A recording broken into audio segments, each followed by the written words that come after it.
Àwọn agbébọn pa èèyàn méje nínú ìkọlù tó wáyé níjọba ìbílẹ̀ méjì ní Kwara. Iléeṣẹ́ ọlọ́pàá ìpínlẹ̀ Kwara ní àwọn mà ti bẹ̀rẹ̀ ìwádìí lórí àwọn agbébọn tó ṣe ìkọlù sí ibùdókọ̀ kan ní Ìjẹ̀ṣà Bàrùbá ìjọba ìbílẹ̀ Bàrùtì ní ìpínlẹ̀ Kwara tí wọ́n sì ṣekú pa èèyàn 6.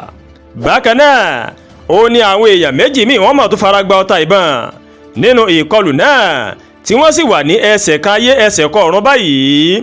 Agbẹnusọ ọlọ́pàá ìpínlẹ̀ Kwara Adétóhùn Èjìrè Adéyẹmí o nínú àtẹ̀jáde kan tó fi léde ní ọjọ́ Ìṣẹ́gun Tuesday fìdí ìṣẹ̀lẹ̀ náà múlẹ̀.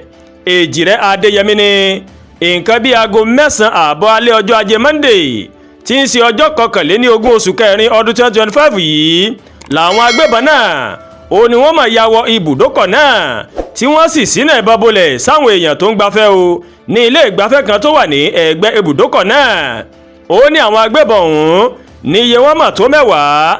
Ó ṣàlàyé pé ìkọlù náà ṣokùnfà ikú èèyàn 6 táwọn méjì míì tí wọ́n sì fara pa yánnayànna o.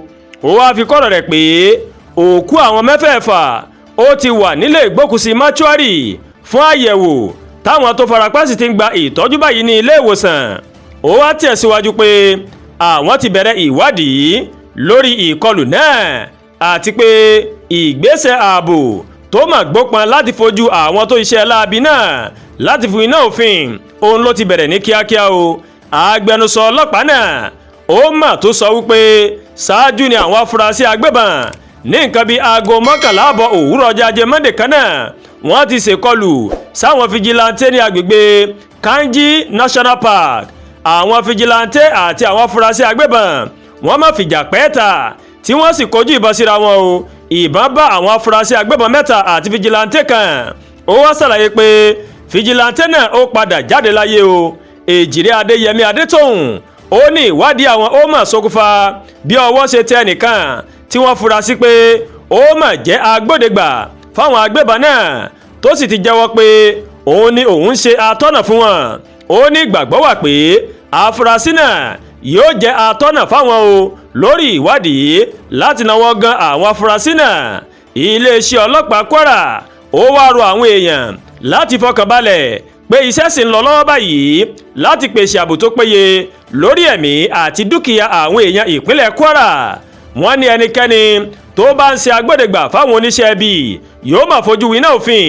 Ní ọ̀sẹ̀ tó kọjá ó ní ìròyìn kan máa gbòde pé àwọn agbébọn kan tí wọ́n pe ara wọn ní Mahmuda wọ́n ti dé sí ìpínlẹ̀ Kwara ní ìjọba ìbílẹ̀ Bàrùtì àti Káyàmá o tí wọ́n sì ń ṣekú pa àwọn èèyàn níbẹ̀.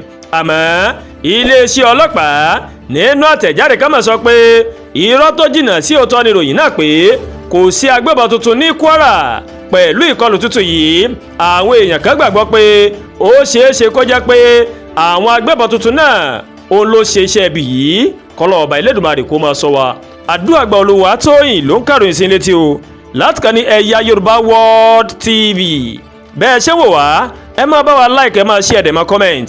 Ẹ má tún gbàgbé o láti bá wa subscribe sórí YouTube channel wa kẹwàá bá tẹ notification bell láti lè máa àwọn ètò alọ́kọ̀ òjọ̀kan tó bá ti gorí ìkànnì yìí. Ẹ ṣé púpọ̀ tẹ́ ń tẹ̀lé wa o. Aburú rèé kò ní ṣe ẹnì kọ̀ọ̀kan yín láṣẹ Èdùmàrè.